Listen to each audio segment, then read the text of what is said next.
കുറച്ചുകൂടെ പ്രാധാന്യത്തിൽ കൊടുക്കണം എന്ന് തോന്നിയ ഒരു വാർത്ത ഞാൻ പറയാം. അതായത് ചെന്നൈയിലുള്ള നമ്മുടെ ലെജൻസ് ഫുട്ബോൾ ടൂർണമെൻറ്റ് നടന്നതാണ്.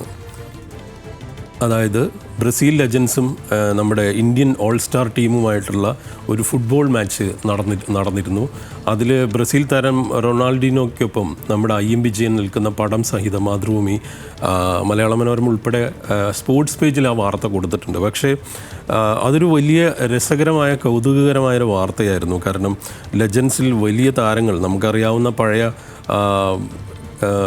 എഡ്മിൽസൺ ഉൾപ്പെടെയുള്ള താരങ്ങൾ കളിച്ച ഒരു ലൂസിയോ അടക്കമുള്ളവർ കളിച്ച ഒരു ഫുട്ബോൾ മാച്ച്, ആ മാച്ചിൻ്റെ ഒരു പടം എനിക്ക് തോന്നുന്നത് അത് ഒന്നാം പേജിൽ സാധിക്കുമെങ്കിൽ കൊടുക്കാമായിരുന്ന ഒരു കൗതുകമായ ഒരു ചിത്രം, ഒരു കൗതുക ചിത്രം കൂടിയാണ് വിജയനും റൊണാൾഡിനോ നിൽക്കുന്നത്. അതിൽ മലയാള മനോരമ അത് ഒന്നാം പേജിൽ ഒരു ടോപ്പിൽ അവരൊരു ഇൻസേർട്ട് ചെയ്യാൻ ശ്രമിച്ചിട്ടുണ്ട്. പക്ഷേ പല മാധ്യമങ്ങളും അല്ലെങ്കിൽ പല പത്രങ്ങളും അത് വേണ്ടത്ര ശ്രദ്ധിച്ചോ എന്ന് എനിക്ക് സംശയമുണ്ട്.